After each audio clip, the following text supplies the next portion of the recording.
and so inferior that the only way they can measure up is by looking like the very oppressor that brought them down. And skin bleaching is a good example. Another one is the use of the word muzungu or bazungu or mabwana, which you know mean white man or big boss. And those, by the way, are terms used for fellow blacks that are seen to be progressing. Let me illustrate with a real example. I have a friend of mine who got a very good contract recently, a deal where he was going to distribute a particular product across a chain. And so he put together a deal, prepared some presentation, got all his details, went and pitched. Unfortunately, in spite of meeting all the conditionalities, his deal was turned down. He had some insight. So what did he do? He called his partners in South Africa, who were white, by the way, and had them come over, and then they pitched with him no insight. I think you know what happened. Let's just say that he has the deal now. His deal and his business is everywhere. But here's the part that's really sobering.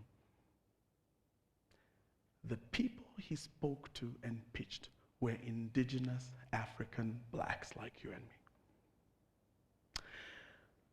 Today, we have seen that many Africans are now at a stage, because of all this conditioning I've said, that we're just about to exchange for another new kid on the block, the Chinese.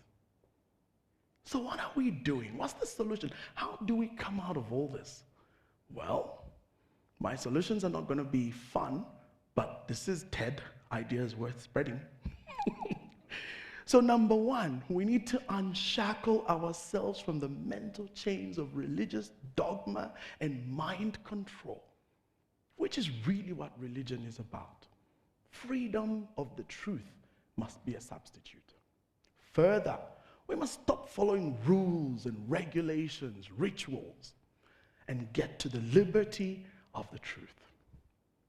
Furthermore, we must there's so much distance in religious ceremonies and procedures, worsened by mediators with selfish motives.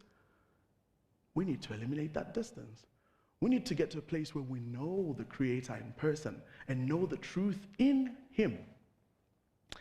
And when that happens, it leads to an epiphany of clarity of purpose and destiny. Listen, it's spirituality centered within. That's the key. Not religiosity centered without, around institutions and people. But here's my big thing.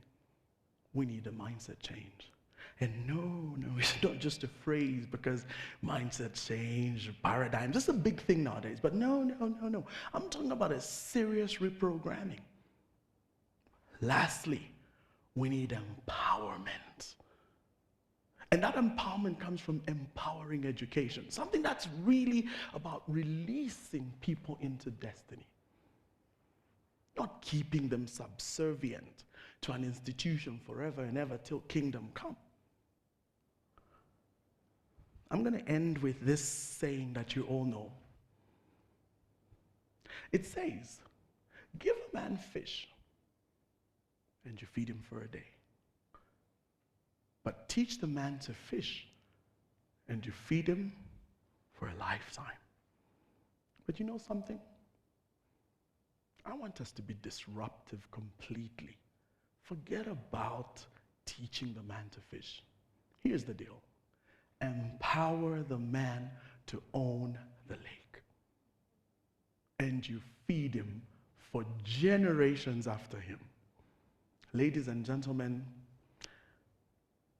Africans must learn the empowering truth and will no longer be in severe bondage of religion and its impoverishing hold. But instead, we'll see wealth for all citizens of this very rich continent. I thank you.